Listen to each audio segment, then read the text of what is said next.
On nous a demandé que les ouvrages olympiques incarnent une ambition française, et singulièrement dans le domaine environnemental, et incarnent le meilleur des savoir-faire français. Le village olympique, aujourd'hui, réduit de 47% son bilan carbone par rapport à ce qui se faisait en 2019. Le village olympique, c'est plus de 300 000 m² de surface de plancher, et ça, on le fait sans subvention publique.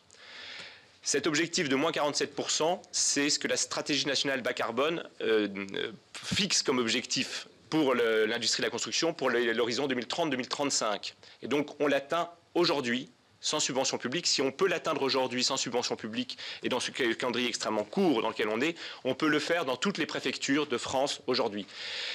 Le principal héritage immatériel pour la filière de la construction aujourd'hui, il est là. Ça veut dire que oui, on peut décarboner la construction, on en est la preuve. On a travaillé sur l'économie circulaire et singulièrement, on a développé un bâtiment qui met en place un certain nombre d'innovations de rupture et qui permet de recycler l'intégralité de ces eaux grises et noires, ce qui permet une économie d'eau potable de près de 60%.